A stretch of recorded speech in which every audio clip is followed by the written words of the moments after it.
Debout pour le travail et pour l'éthique avant qu'il ne soit trop tard. Debout en nous rappelant devant chaque choix, chaque action, la pensée d'Emmanuel Kant.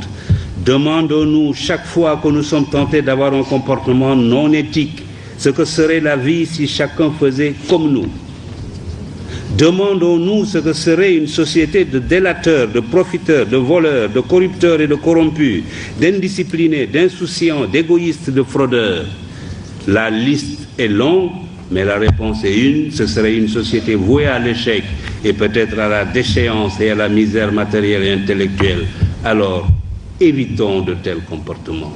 J'avais ajouté, déterminons-nous à débusquer, à écarter sans complaisance au besoin, à punir sans faiblesse ce qui ruine ce pays ou le desservent, les corrompus et les antinationaux, les roublards et les paresseux.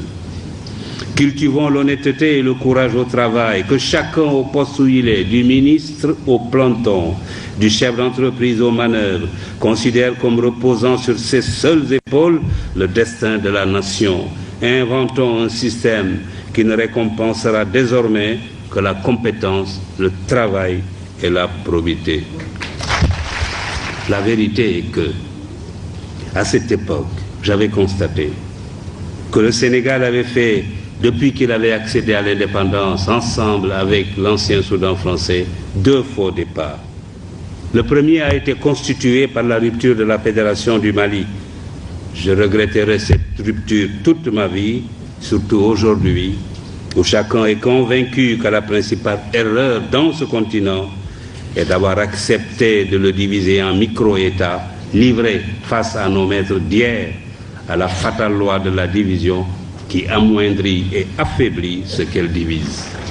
Plutôt que d'avoir de grands politiciens, cherchons à avoir de grands médecins, de grands ingénieurs, de grands professeurs, de grands spécialistes de l'économie et des finances, et même des savants. Les pays les plus puissants du monde ne sont pas ceux où la politique est reine. C'est plutôt le contraire.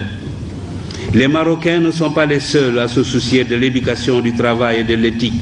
L'Asie du Sud-Est, les organisations internationales et même les pays développés ont décidé de s'engager sur la voie de l'éthique. Des comités et des commissions commencent à se dresser un peu partout comme des sentinelles de la vigilance morale sur les routes de la recherche scientifique et technologique, de la gouvernance, de l'entreprise, du négoce, du sport et de toutes les activités humaines. Leur mission consiste à informer, éduquer, prévenir, enquêter, proposer des remèdes ou des sanctions aux organes compétents. L'éthique est désormais enseignée dans plusieurs universités, écoles et instituts. Il nous faut participer à ce mouvement. Il faut alors que dans nos institutions, dans nos organes, nos administrations, nos ateliers et nos bureaux, partout, suivre cet exemple. Il faut que triomphe l'éthique au Sénégal. L'université Cheikh Anta Diop doit donner l'exemple. Le pouvoir est fait pour servir. Il est passager. L'argent ne sert qu'à satisfaire les besoins. Au-delà, il est inutile. La deuxième condition du règne de l'éthique, c'est l'éducation. Il est indispensable que nos enfants et nos petits-enfants bénéficient d'une bonne éducation. Tous mes amis des pays émergents me le disent, la clé de leur réussite, c'est l'éducation. Que nos étudiants entrent à l'université comme on entre dans les ordres ou au Dara, et que les meilleurs soient mis dans les conditions optimales pour devenir des cadres de haut niveau, ou même,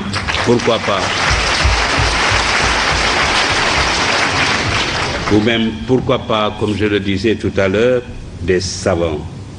Bien sûr, cela nécessite la réhabilitation de la fonction technique au détriment de la fonction politique.